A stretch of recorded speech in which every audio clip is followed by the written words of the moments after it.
तो आज के इस प्रक्षेपण में हम लोग स्वामी दत्तपादानंद जी के साथ है और चातुर्मास दीक्षा क्या होती है, इससे क्या लाभ होता है, ये कौन कौन कर सकता है, इसका ज्ञान हमें स्वामी जी देंगे और इसकी विधि भी आज वो हमें अच्छे से समझाएंगे कि इसमें कौन कौन सी विधि का पालन करना पड़ता है।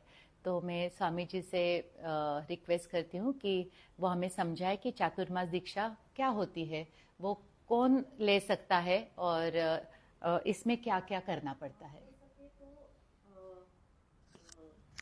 कॉपर का है, तांबे का या चांदी का दे उसमें, हाँ, लेकिन कांच का अवॉइड करें, कोई भी धातु का हो तो अच्छा होता है। इस तरह का एक छोटा सा पात्र, ऐसे एक छोटा चम्मच और ऐसे एक प्लेट,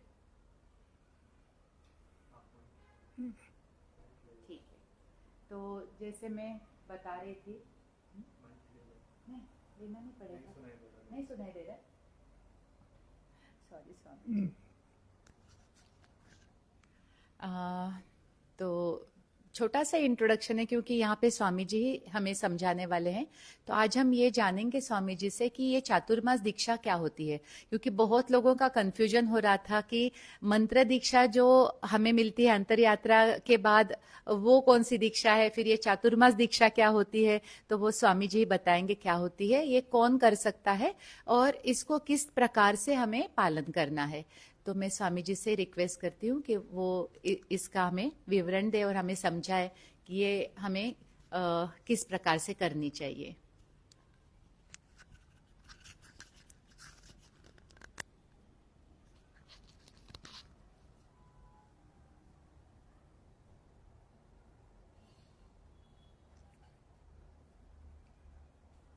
शुरू करें। हाँ, हरिओम। हरिओम। साधक मित्रों, आज से यानी दक्षिणायन के प्रथम एकादशी को शयन एकादशी कहते हैं। इस दिन से महात्मा लोग चातुर्मासा दीक्षा शुरू करेंगे। पुराने जमाने में गृहस्थ लोग भी चातुर्मास दीक्षा का नियम का पालन करते थे, क्योंकि महात्माओं की जो चातुर्मास दीक्षा का विधि विधान अलग है, गृहस्थी लोगों का चातुर्मास दीक्षा का विधान अलग है। केवल इसमें क्या है, अच्छे अच्छे नियमों को पालन करना। प्रकृति शक्तियां, सूर्य भगवान, पृथ्वी, अग्नि, वरुण, वायु, सोम, प्रजापति, धन्वंतरी आदि लोग हमें कई वर प्रदान किए हैं। उनके प्रति हम कृतज्ञता पूर्वक उनको कृतज्ञता बताते हुए कुछ नियमों का पालन करना इसका विधान है। इसमें आगे जाते जाते समय मैं पूरे विवरण दूंगा। पहले तो एक प्रार्थना करते हैं। हम प्रार्थना गणपति प्रार्थना से शुरू करते हैं। उसके बाद गुरु स्तुति करेंगे। ओम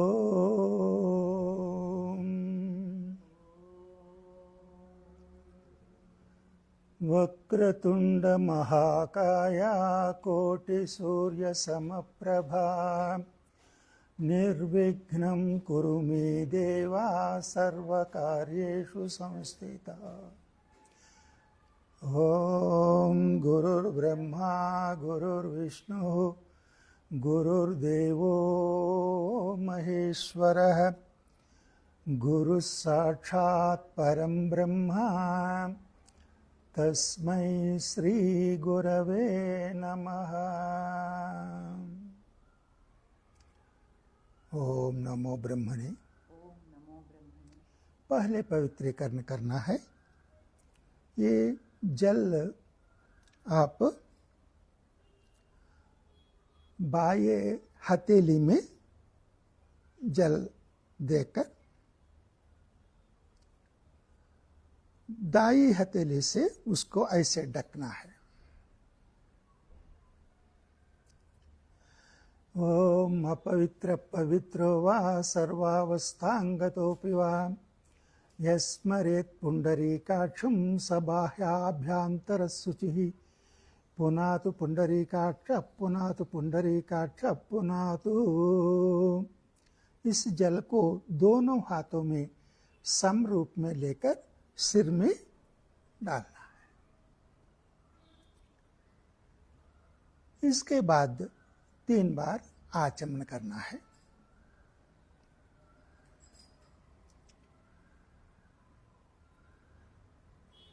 ओम अमृतोपस्थिरनमसि स्वाहा।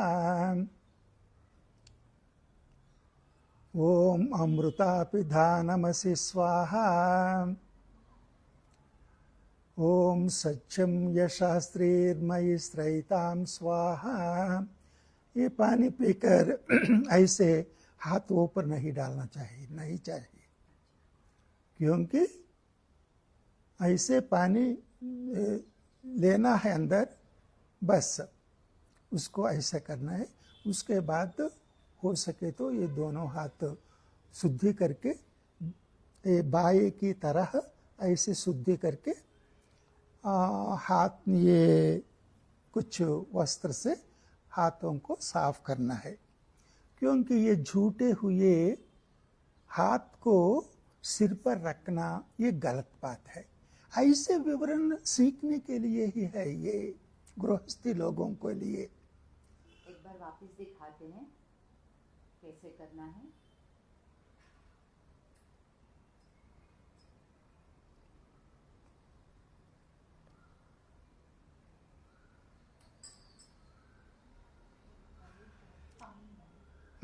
अब विन्यास, तीसरी बार ऐसे करना है। बस अब विन्यास, क्योंकि हम साधना करते समय हमारे ज्ञानेंद्रियों, कर्मेंद्रियों और शक्ति केंद्रों को शुद्धि करना है।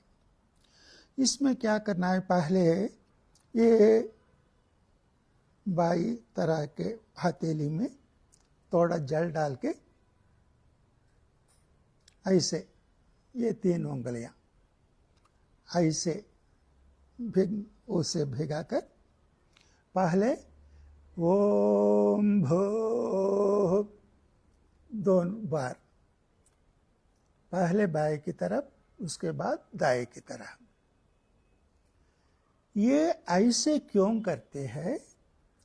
ये हमारे मुंह कई प्रकार के काम करते हैं, किससे ये मुंह से हम आहार लेते हैं, जिह्वा से बातें करते हैं। ये दोनों शुद्धि होना चाहिए। जहां हम आहार लेते हैं उस आहार पूरी तरह पचकर उसमें जीर्ण रस उत्पन्न होकर वो हमको शक्ति देता है, और जिह्वा से वाणी बाहर आती है। हम जो बोलते हैं उस वाणी मृदु वाणी होना चाहिए। यही क्योंकि समाज में वाणी ही आदान प्रदान करने की एक प्रधान चेष्टा है। वो मृदुभाव हो तो समाज हमारे ऊपर प्रेम से वो भी आचरण होते हैं। इसीलिए पहले ये करना है। उसके बाद नासिका रंध्रों को शुद्धि करना। ओम भुवः 2 बार। इसीलिए क्या करते हैं, हम जो वायु लेते हैं वो वायु बहुत प्राण शक्ति देने वाली होना है, उसमें कोई प्रकार का दोष नहीं रहना है। इसीलिए हम हिमालय अंतरयात्रा ध्यान योग प्रक्रिया में करते समय हम बाहर के ईड़ा पिंगला को विश्राम देकर सुषुम्ना को जागृत करते हैं। ये तो दोनों, ये ईड़ा है, ये पिंगला है, इसके बीच में होता है सुषुम्ना। वो जब जागृत होते हैं, हम लेने वाली ये श्वास प्रश्वास कैसे होता है, विश्व चैतन्य शक्ति हमारे अंदर आते हैं। और हम कुछ घर में थोड़ा ये होम आदि करने से उसका वातावरण भी शुद्धि होता है। वहाँ कभी कभी हम बाहर काम करते हैं समय इसका अवश्य इसका प्रयोग होता है। शरीर संबंधी लौकिक संबंधी कार्यक्रम चलाते समय हम ईड़ा पिंगला में ही रहते हैं। हम साधना में लीन होने के बाद ही सुषुम्ना जागृत होते हैं। इसीलिए इन दोनों को भी शुद्धि करना बहुत आवश्यक है। उसके बाद ओम स्वाहा, दोनों आंखों की शुद्धि करना। जिस प्रकार हम ईड़ा पिंगला को विश्राम करके सुषुम्ना को जागृत किया है, उसी प्रकार बाह्य दृश्यों को देखकर ही हम माया में पड़ जाते हैं। इसीलिए ये बाह्य चक्षुओं को आराम देना है।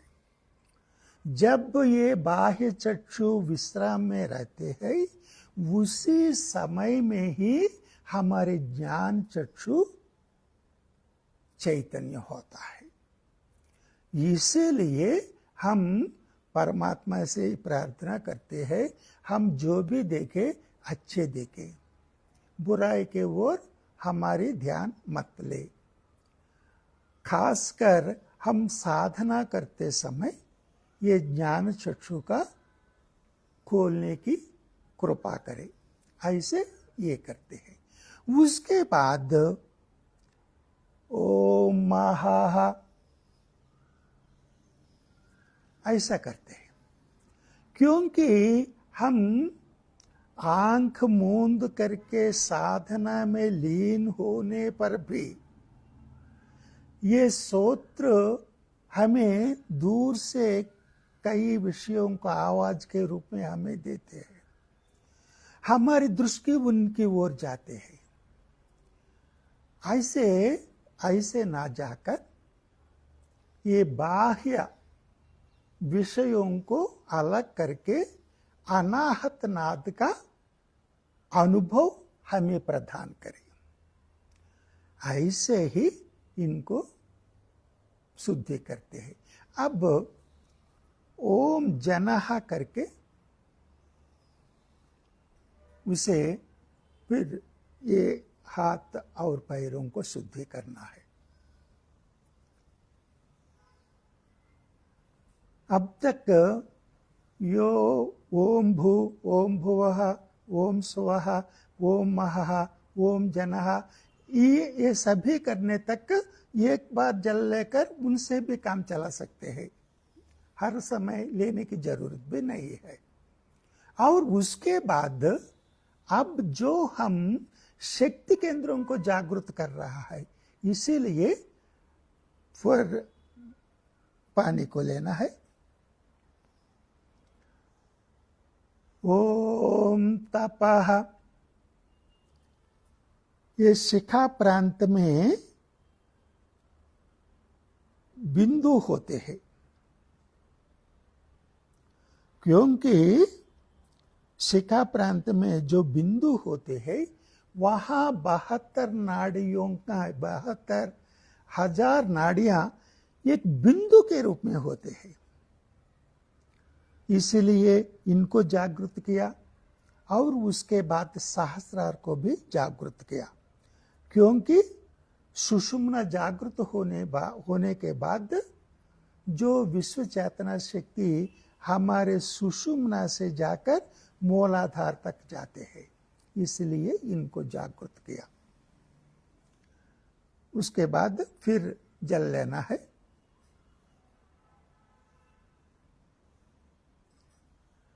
ओगम सत्यम कहकर ये पूरे शरीर को वो प्रोक्षण करना है।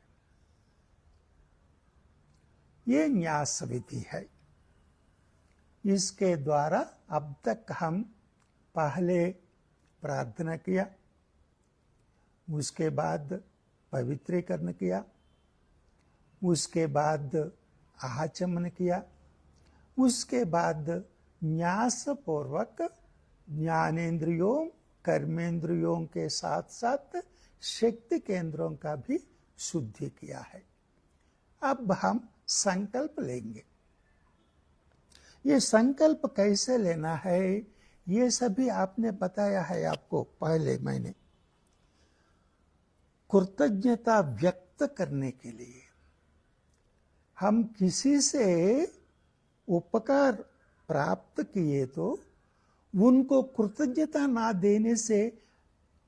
देने पर भी हम मानव के रूप में आगे बढ़ेंगे, मनुष्य मानव बन जाएंगे। ये मनुष्य से मानव, मानव से महात्मा, महात्मा से दैवत्व, दैवत्व से ऋषित्व आदि प्राप्त करने की विधियां हमारे वेदों में और सनातन ऋषियों ने अपने जीवन विधान के द्वारा हमें सूचित किया है। इसी सीखने के लिए ही हम चातुर्मास दीक्षा करते हैं।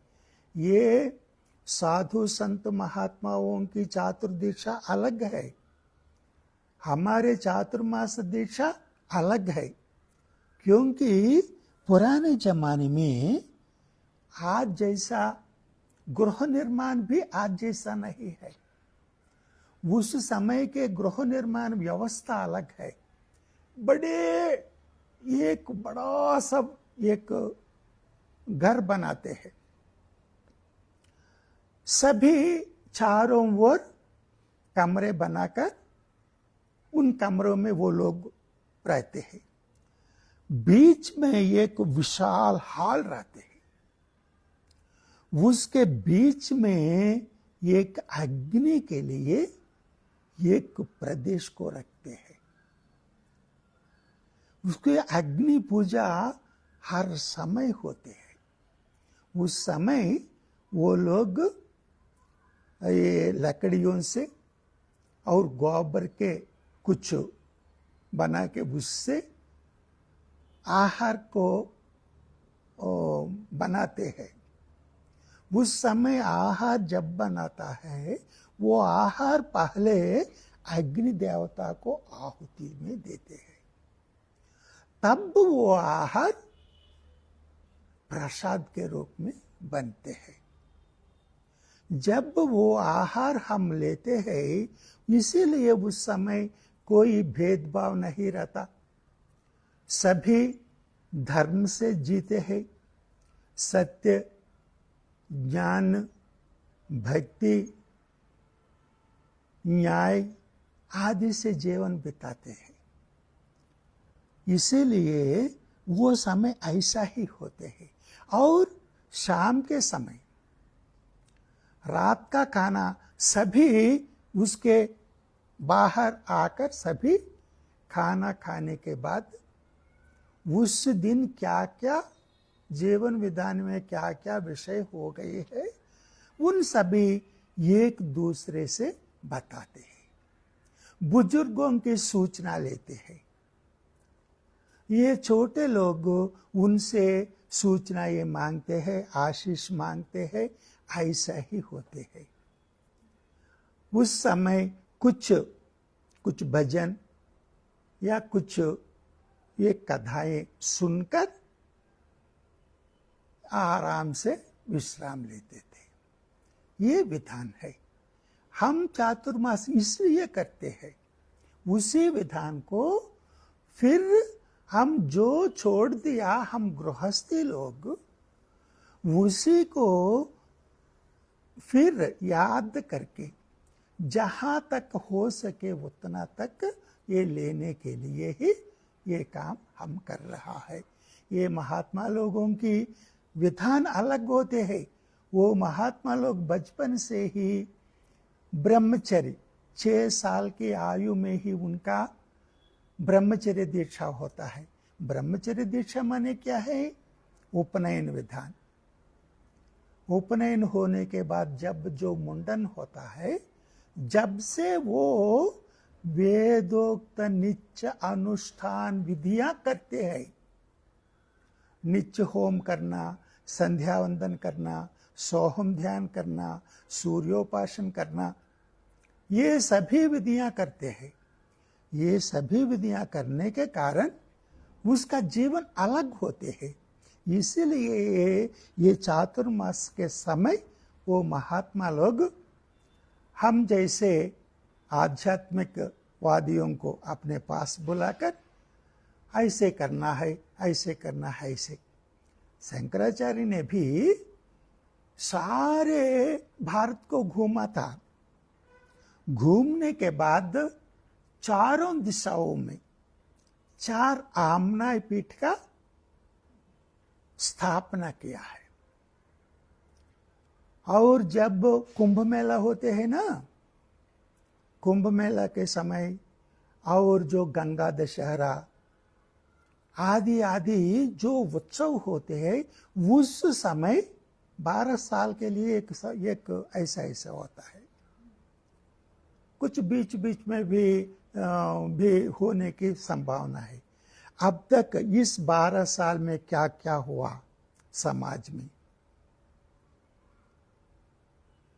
हमारे धर्म का कैसे चल रहा है, उससे ये चातुर्मास के समय ये कुंभ मेला, ये चातुर्मास दीक्षा आदि के समय हमारे पास आने वालों को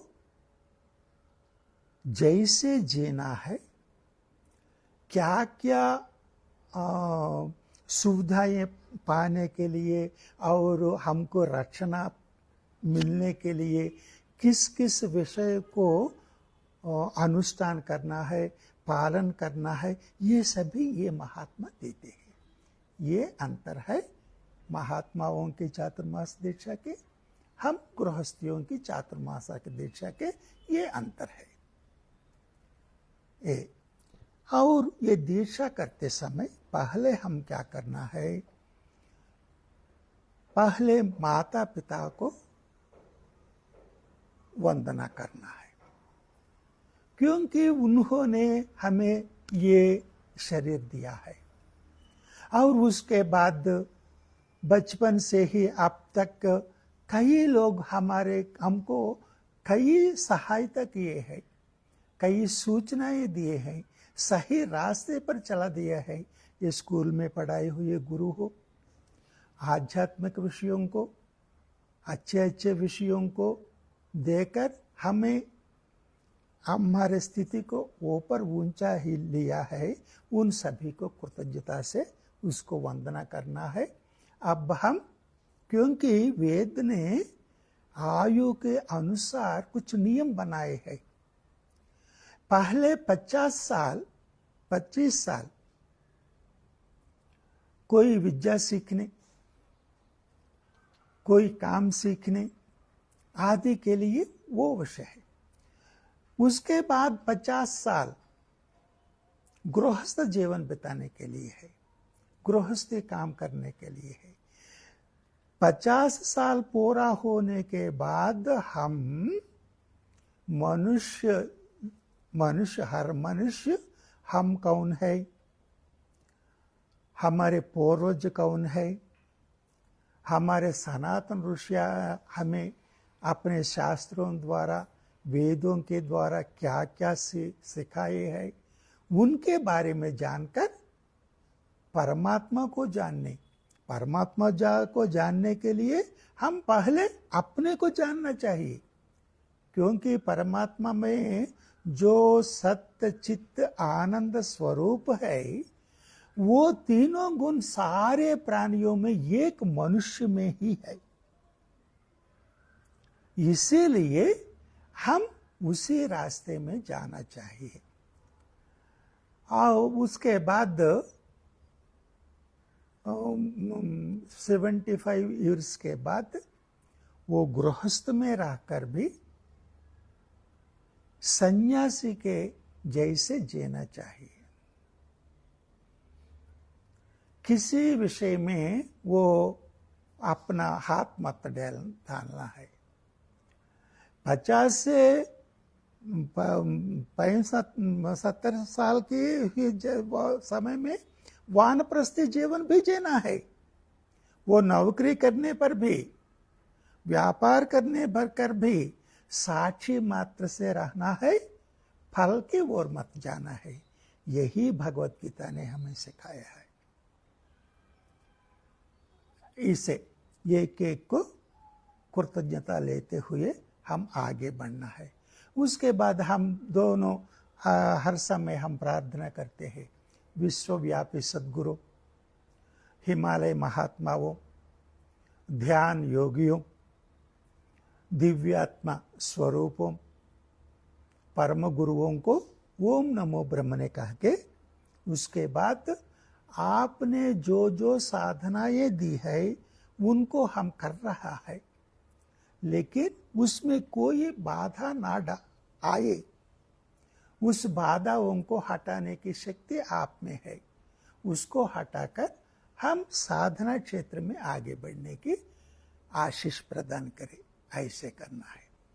उसके बाद वेदोक्त काल से ही हमारे 3 गुरु सृष्टि क्रम विकास को आगे बढ़ाया और अच्छे अच्छे विषय हमें सिखा दिया। उसका आदि गुरु दत्तात्रेय स्वामी है। इसका जन्म वैवस्वत मनवंतर के 10वां महायुग में हुआ था। उसने तपस्वियों को भी माया मोह आदि जो होते हैं उसको अलग करके बौद्ध गुरु के रूप में गुरु मार्ग प्रवर्तक को वो स्थापित कर गया। गुरु मार्ग जैसा होना चाहिए, माया आने पर उसे कैसे हटाना चाहिए, ये सभी हम ये गुरु पूर्णिमा का समय बताएंगे। 3 गुरुओं के बाद विषय में कितना महत्व है वो आप समझिए। दूसरा गुरु है 13वीं महायुग में भयंकर प्रलय आ गया है। उस समय से इस भूमि पर रहते हुए भारी शरीर वाले सभी जीव जंतु नष्ट हो गए हैं।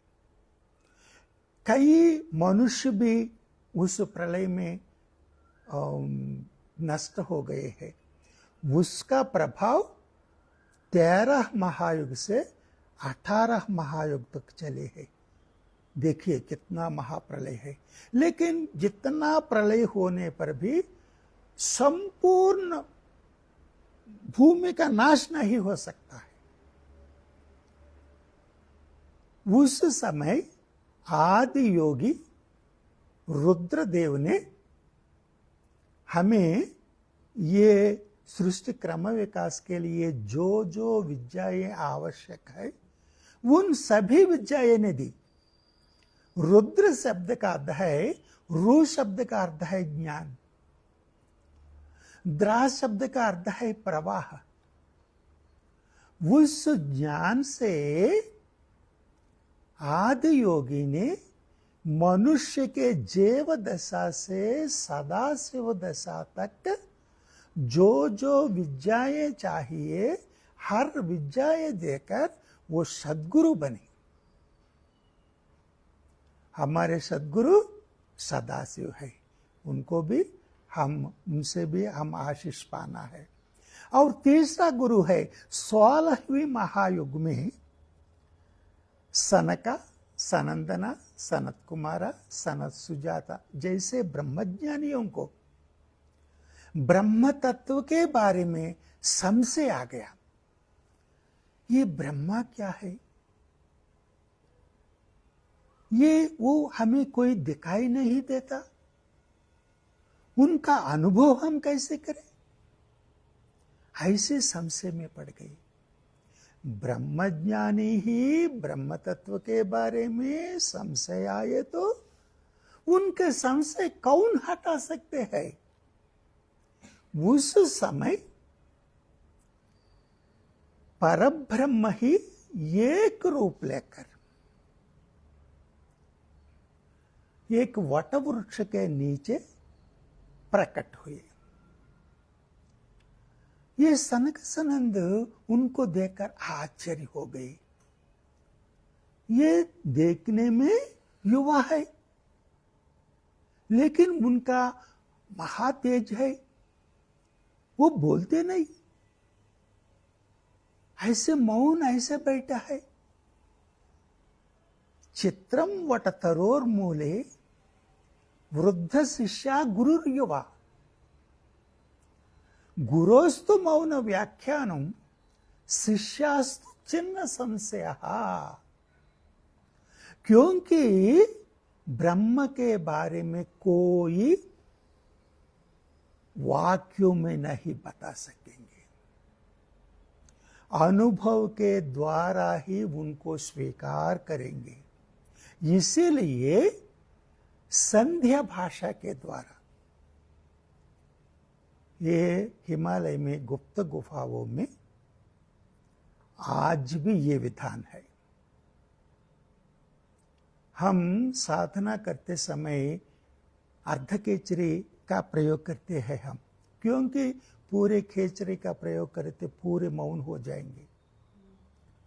हम इस जमाने में वो उस विषय को, सभी विषयों को कुछ हमारे जिम्मेदारियां होते हैं, उसको पालन करना हमारा धर्म है। उनके छोड़कर हम कहीं भाग नहीं पाते हम। इसीलिए हम वो करने के लिए ये करते हैं। ये वो लोग ये जीभ को ऊपर जब लटकाते हैं तब वहां के सावित्री शक्ति उत्पन्न होते हैं। ये गायत्री, सावित्री, ये सभी एक ऊपर के विषय है। मनुष्य के सोच के जो परे होते हैं उन शक्तियों को जागृत करने के लिए पहले सुषुम्ना को जागृत करना है, उसके बाद सभी अपने आप हो सकते हैं। वो ऐसे मौन रहते हैं, उसे संध्या भाषा कहते हैं। सामने वाले अपनी योग्यता को बढ़ने से वो अपनी योग्यता से सामने वाले महात्माओं के अंदर के जो शक्ति होते हैं उन शक्ति को स्पर्श करते हैं। हम कोई महात्मा हो तो पैर पकड़ते हैं, ऐसे मत करना है। ऐसा करने से वो नमस्कार केवल उसी का है, क्योंकि गुरु एक व्यक्ति नहीं, वो एक तत्व है। उस तत्व के बारे में सनक सनंद जैसे ब्रह्मज्ञानियों की संशय हो जाए तो हम कौन है उनके सामने। इसीलिए हम आराम से वो ऐसे ही करना चाहिए। वो संध्या भाषा कहते हैं। वो ऐसा ध्यान में ऐसे लीन होते हैं, आंख भी नहीं खुलते हैं, लेकिन उनके मन में जो हो रहे हैं हमको अनुभव होना शुरू होते हैं, लेकिन ये अनुभव ये अलग अलग होते हैं। सामने वाले जो बैठे हैं उनके स्वभाव और शरीर तत्व, उनकी स्थिति, उनके अनुसार वो प्राप्त करते हैं, उनके अनुसार ये प्राप्त करते हैं, उनके अनुसार ये प्राप्त करते, अनुसार ये भी प्राप्त करते हैं, लेकिन विधान अलग अलग होते हैं। इसीलिए हमारे अंतर यात्रा का अर्थ क्या है? स्थूल से सूक्ष्म की ओर अंतर यात्रा, परमात्मा जानने के लिए अपने अंदर की ओर अंतर यात्रा। इसीलिए हम आप पहचाने होंगे, हम पहले अंतर यात्रा में श्वास भी तीव्र के रूप में करते, शुद्धि करने के लिए। उसके बाद आते आते वो शून्य हो जाते हैं श्वास। इसका मतलब है हम एथर में रहेंगे। एथर यानी हल्का सा वायु। जब उसमें रहते हैं तब हमारे अंदर के जो अतीन्द्रिय मार्ग भी खुल जाते हैं, तो हमारे अंदर की जो चेतना अंतर्यामी के रूप में सहस्रार के ऊपर जाकर 12 इंच के ऊपर वह सर्वांतर्यामी अंतर्यामी संयोग केंद्र होता है। आपने बताया ना, हम प्रार्थना करते हैं ना हर दिन, विश्वव्यापी सद्गुरु ओम हमें सहायता करे। वो सद्गुरु तत्व सर्वांतर्यामी बन जाता है, हमारे अंदर की चेतना अंतर्यामी बन जाता है। अंतर्यामी सर्वांतर्यामी का जो मिलन होता है तब उस ऊपर की ओर जाते हैं। हम उस समय एक मंत्र वो बताए हैं आपको, हर एक समय करते हैं। ओम द्राम गुरु मार्ग प्रवक्तक दत्तात्रेय पर ब्रह्मणे नमः। ये सृष्टि का मूल जो है वो पर ब्रह्म पदार्थ है। वो परब्रह्म पदार्थ कैसे है? चेतना के रूप में है। ये सारे सद्गुरु, इनका तत्व जो होता है वही हमें सहायता करते हैं। वो ऊपर जाने की शक्ति हमारे अंदर नहीं है। इसीलिए हम ये सब ऐसे करते हैं। इस प्रकार इन सभी का, ये तीनों गुरुओं से आशीर्वाद मांगना है। उनके सिवा कौन होता है? वो ज्ञान गुरु दक्षिणामूर्ति है, सद्गुरु सदाशिव है, आदि गुरु तपस्वियों को भी जो बौद्ध गुरु के रूप में उत्पन्न हुए हैं, इनसे कौन बड़े होते हैं? उनको आशीर्वाद मांगकर हमारे भाव ब्रह्म भाव में रहने की आशीष प्रदान करे, ऐसे प्रार्थना करते हैं। उसके बाद आयु और आरोग्य बहुत आवश्यक है। वो देने वाले प्रत्यक्ष परमात्मा सूर्य भगवान है। सूर्य के किरणों से ही हमें जीव शक्ति प्राप्त होते हैं। जब उस जीव शक्ति को हम प्राप्त करते हैं, उससे हमारे कण कण शुद्धि होते हैं। सुषुम्ना के द्वारा हमारे सहस्रार से जो खुल जाएगा, वो विश्व चैतन्य शक्ति हमारे अंदर आता है। हमारे जो लेते हैं वो दिव्य प्राण शक्ति होते हैं। और उसके बाद धन्वंतरी, अश्विनी देवता, ये सब हमारे स्थूल शरीर को योग शरीर के रूप में बनाने की कृपा करे ऐसा करके उनको भी वंदना करेंगे। इन सभी को वंदना करने के बाद हम तब हमारे मंत्र को वो करते हैं। वो मंत्र क्या है? ओम ऐं ह्रीं श्रीं द्रां दत्तोऽहम्। यही बीजाक्षर संहित मंत्र है। इस मंत्र में मंत्र ऐसा होना चाहिए, उसमें बीजाक्षर होना चाहिए, उसका अर्थ हमें प्राप्त होना चाहिए और वो ब्रह्म ज्ञान की ओर जाना चाहिए। पहला ओम बीजाक्षर है।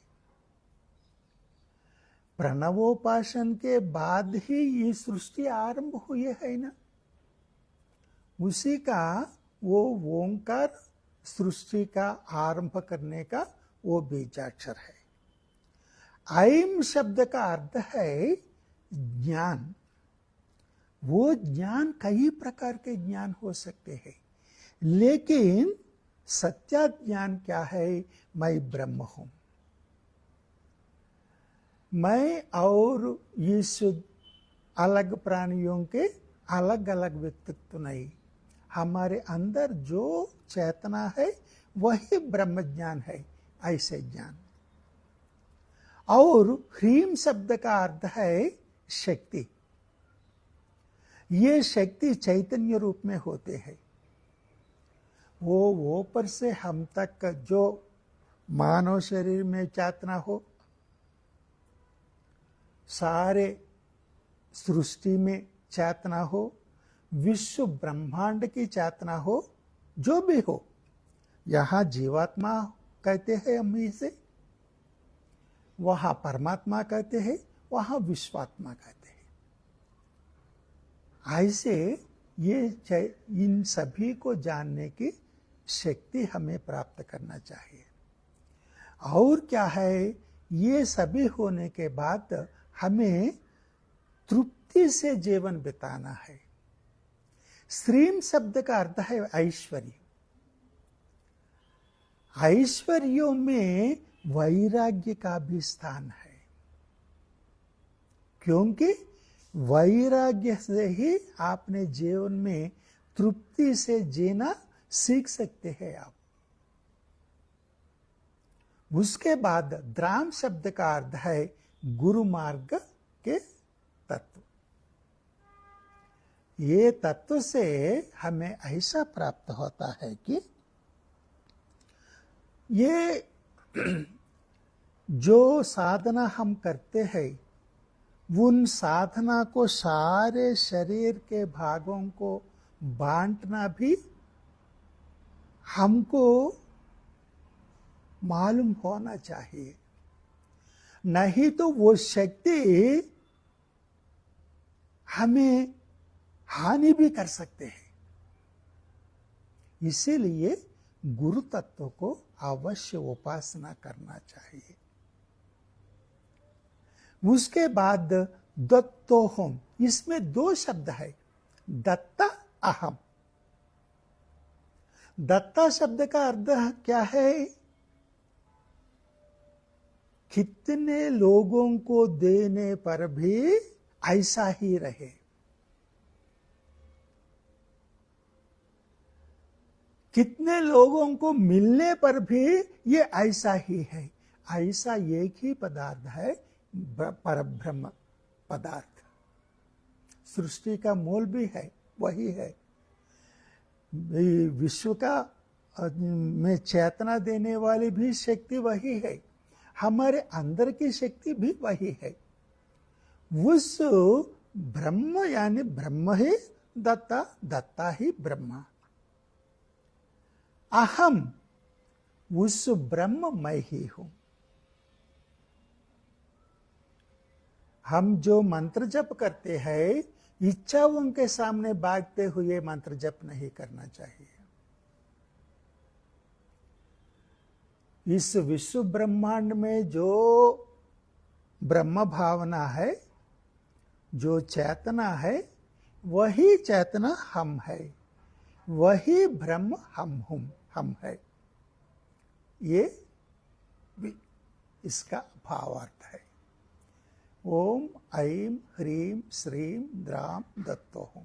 इस मंत्र को ऐसा करने से हम अंदर ब्रह्म भाव स्थिर होता है।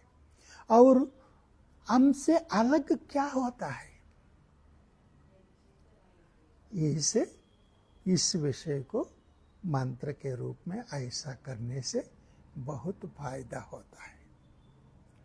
ये मंत्र भी ऐसे ऐसे इसके पहले भी हम मंत्र ले लिए, क्योंकि वो हमारी रक्षा करने के लिए दिया है। लेकिन अब कृतज्ञता जैसे व्यक्त करना है। मंत्र कैसे उत्पन्न होता है? हमारे अंदर विश्व ब्रह्मांड में जो जो तत्व है, मानव पिंड में भी ये सभी तत्व अंतर्लीन में रहते हैं। अगर एक मंत्र देखिए, मंत्र को 3 प्रकारों में हम करते हैं। बाहर जो उच्चारण स्पष्टता के लिए, उसके बाद ऐसे ओंठ हिलता है, शब्द बाहर नहीं रहते, उसे उपांशु कहते हैं। उसके बाद मन में ना जीभ भी ना हिलता है, ओंठ ना हिलता है, मन भी स्थिर रहता है। जब होते हैं वो मानसिक है। ये शब्द अपनी यात्रा कैसे करता है देखेंगे। यहां हमने बताया, यहां 72,000 नाड़ियों का मूल केंद्र ही है। ये ऊपर से और इस शरीर से संबंध करने वाली, हमारे शरीर में और एक मूल तत्व है नाभि। ये 72 नाड़ियां जब ऐसे व्याप्त हो रहा है, क्योंकि वृक्ष के जड़ कैसे व्याप्त होते हैं, ऐसे ऐसे सारे शरीर में व्याप्त होता है। यहां तक आने के बाद यहां से पैर के उंगलियों तक ये ले जाने वाले काम यही करते हैं। ये मणिपुर चक्र, ये महत्वपूर्ण केंद्र है। इसमें अनंत शक्तियां इसमें है। जब हम मंत्र जप करने की संकल्प किया, वो शब्द यही उत्पन्न होते हैं। ऐसे वो पर वो अंतरयात्रा करते हुए वो पर आते हैं। जब अनाहत चक्र तक आने के बाद योगियां उनको पहचान सकते हैं। यहां आने के बाद उसका एक रूप बनता है। यहां से वो आगे चलते हुए विशुद्धि तक आने के बाद उसमें अर्थ भी बनता है। उसका क्या क्या अर्थ होता है एक अक्षर का। ये सप्त स्वरों में, जो सप्त स्वरों से ही बनाया है ना ये सभी, ये यहां से वो पर आकर वाणी के रूप में प्रकट होते हैं। उसे वैखरी कहते हैं। परा, पश्यन्ति, मध्यमा, वैखरी। ऐसे इन ज्ञान प्राप्त करने से हमें पता चलेगा हमारे अब तक जो सीख लिया अंतर यात्रा कितनी महान है। अपने हर विषय को जानने के लिए हम स्थूल से सूक्ष्म की ओर कैसे जाना है, शब्द से निशब्द की ओर कैसे जाना है। अंधकार से प्रकाश की ओर कैसे जाना है, ऐसे ये सभी यही है ये मंत्र दीक्षा का विधान। कई लोग सोचते हैं चातुर्मास दीक्षा महात्माओं के करने का चीज है ना, हमें क्यों करते हैं? कृतज्ञता करने के लिए। सूर्य से कितना जीव शक्ति प्राप्त हुई अब तक, हम भूमि से कितने प्राप्त हुए, हम जल से, वायु से, आकाश तत्व से, इन सभी को कृतज्ञता देना चाहिए, है ना? तभी हम मानव बनेंगे। अगर मनुष्य इस सभी छोड़कर वो जाने से वो नीचे की ओर जाता है, मनुष्य मूर्खता की ओर, उसका पतन का अंत नहीं। उनके बारे में हम क्यों सोचे? यही ये चातुर्मास दीक्षा का विधान है। आप सभी ने इसका पालना करने की चेष्टा कीजिए। यही नमस्कार। हरि ओम तत्सत। स्वामी जी, इसमें आहार की कोई ये रहती है? आहार की हमारे लिए कुछ मौसम बदलते हैं ना, इसलिए हम आहार कुछ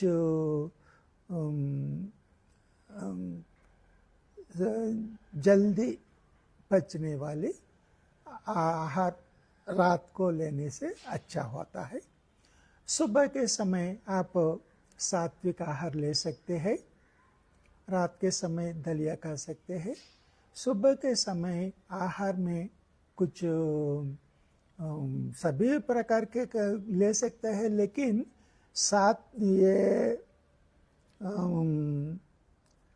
वेजिटेरियन मानकर कुछ पुलाव, ये पुलिहारा, कुछ रकम, ये ज़्यादा समय उसको पचने के लिए ज़्यादा समय पे उससे कुछ दूर रहना चाहिए। कुछ ऐसे थोड़े नियम है। स्वामी जी, और ये शुद्धि क्रिया जो है वो भी कुछ समय होता है करने का? कब करनी चाहिए ये सुबह ही करेंगे तो अच्छा होता है। और आपके लिए इस समय कुछ मैंने वैद्यनाथ अष्टकम दिया है। वैद्यनाथ अष्टकम साधना करते समय सुनना है, हर दिन सुनना है।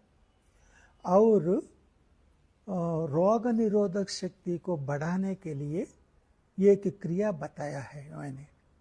वो क्रिया तो प्रकृति के गोद में करना है, क्योंकि वो क्रिया तो 5 बजे से 6 बजे के अंदर ही करना है, सुबह के। वो अच्छा ऐसा सुविधा ना हो तो हमारे घर में जो कुछ छोटे छोटे वृक्ष आदि होते हैं ना, पौधे आते हैं ना, उनके पास रहकर ले सकते हैं। लेकिन बाहर करे तो अब बहुत अच्छा फायदा होता। वो क्रिया आप बाद में एक बार बाहर जाकर अगर हो सके तो बाहर जाकर वहाँ एक बार करेंगे हम, तो वो भी अलग वीडियो बनाएंगे। स्वामी जी, तो बस समझने के लिए सुबह उठ के स्नान करके ये शुद्धि क्रिया करनी है, फिर दत्त मंत्र का जाप करके फिर जो भी भोजन बना है वो प्रसाद स्वरूप कृतज्ञता पूर्वक ग्रहण करना है। हर एक ये विधान है। और रात का खाना या दिन भर भी जो इजीली डाइजेस्ट हो जाए वैसा खाना है। हाँ, ये उनका जीवन विधान के अनुसार ही खाने का विधान होता है। अच्छा, इसमें सूर्योपासना भी शामिल है? हाँ, वो करे तो बहुत अच्छा है। अच्छा, नहीं तो इतना भी कर सकते जो हर एक का कैसे उनको ये टाइम मिलता है, लेकिन टाइम के अनुसार। लेकिन ये बहुत अच्छा लगा स्वामी जी कि ये सब करने के पीछे कृतज्ञता और प्रेम भाव है, कुछ और पाने के लिए या कुछ नहीं, कुछ नहीं। पाने के लिए आध्यात्मिक मार्ग के में आना नहीं चाहिए, क्योंकि मनुष्य शरीर पाने के बाद और कुछ पाने का कुछ नहीं रह गया।